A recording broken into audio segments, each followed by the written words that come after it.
Saya, Giring Ganesa, memberanikan diri mewakili generasi saya untuk maju sebagai Presiden Republik Indonesia di 2024. Izinkan dan beri kesempatan kepada saya untuk melayani seluruh rakyat Indonesia. Kalau partainya lain yang ngomong sih nggak terlalu kaget. Tapi kalau PSI ini menurut saya mengagetkan, kan secara DNA-nya itu kelihatannya kan PSI itu memang dibentuk untuk mencari-cari kesalahan. Saya Haji Giring Ganesa Djumario mengumumkan mundur dari pencalonan Presiden Republik Indonesia.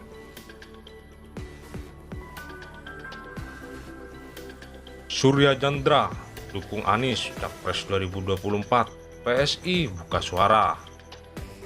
Jakarta, kader PSI Solidaritas Indonesia atau PSI Surya Chandra blak-blakan mengungkapkan bahwa dirinya mendukung Anies Baswedan maju di Pilpres 2024. Surya menyatakan siap membantu Anies jika nantinya Gubernur DKI Jakarta itu maju di kontestasi nasional merebut kursi RI. Kalau Pak Anies melihat saya bisa membantu, saya siap, ujar Surya Chandra saat dihubungi. Pernyataan Surya ini jelas berbeda dengan sikap partainya yang tegas menyatakan tidak akan mendukung Anies di Pilpres 2024. Ihwal perbedaan tersebut, Surya menilai PSI sebagai partai terbuka pasti akan memberi kebebasan bagi setiap kadernya untuk memilih posisi politik. Di samping itu, ia juga akan memberikan penjelasan kepada partai perihal alasannya mendukung Anies. Pasti akan ada proses diskusi dan tabayun di internal.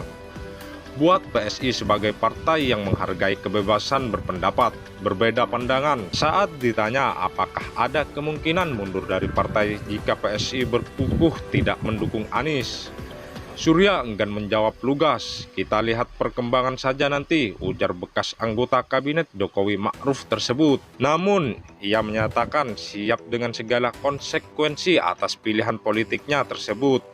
Saya siap, semoga ini akan mendewasakan kita semua. Saya tetap berharap yang terbaik untuk PSI, kata dia. Dukungan Surya kepada Anies awalnya disampaikan dalam sebuah diskusi yang ditayangkan di kanal YouTube Total Politik. Surya berpandangan bahwa presiden terpilih di 2024 harus bisa meneruskan program Presiden Joko Widodo atau Jokowi, utamanya soal reformasi agraria. Dari mana-mana kandidat capres potensial yang muncul hari ini, Surya menilai sosok Anies yang paling tepat melanjutkan kepemimpinan Jokowi.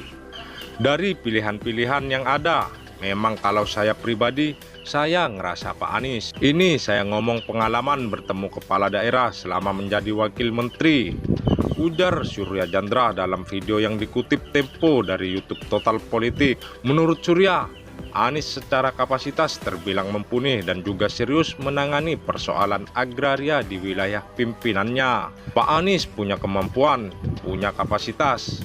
Dia buktikan pada saat dia kerja sebagai Gubernur DKI Jakarta.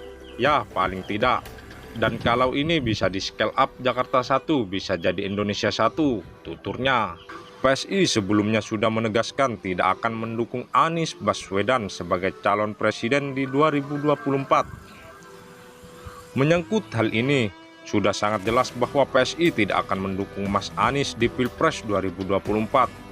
Kami memeluk teguh prinsip anti-intoleran dan anti-korupsi, maka tak mungkin kami mendukung kandidat yang bermasalah dalam dua atau salah satu prinsip tersebut, kata Wakil Ketua Dewan Pembina PSI Grace Natali dalam keterangan tertulis Ahad 19 Juni 2022. Buat PSI, kata Grace, politik bukan sekedar soal menang dan meraih kesuksesan.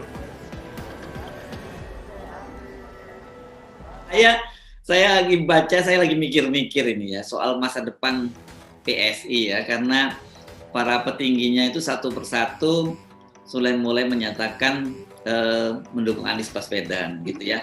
Kalau partainya lain yang ngomong sih nggak terlalu kaget. Tapi kalau PSI ini menurut saya mengagetkan, kan secara DNA-nya itu kelihatannya kan PSI itu memang dibentuk untuk mencari-cari kesalahan dari Anies Baswedan. Tapi sekarang ternyata ada seorang petinggi lagi yang baru saja pensiun jadi wakil menteri, ya wakil menteri ATR tiba-tiba menyatakan bahwa dia akan memilih Anies Baswedan. Ini kan mengikuti jejak sebelumnya dari sekretaris Dewan Pembina PSI ya, Suni kan gitu. Ini. Ya. Ya ini memang PSI dibentuk untuk cari-cari kesalahan Anies. Ya. Tapi masalahnya bukan dibentuk untuk apa, siapa yang membentuk, itu masalahnya. Jadi kemarin dia dibentuk untuk disuruh membenci, sekarang dia dibentuk untuk disuruh mendekat. Jadi begitulah partai kalau di belakangnya ada pemodal yang itu merasa bahwa Anies potensial, oleh karena itu investasilah ke Anies tuh. Dan hal yang mendebarkan adalah PSI kehilangan pemodal pada akhirnya, sehingga sangat mungkin ada pemodal baru untuk memanfaatkan PSI.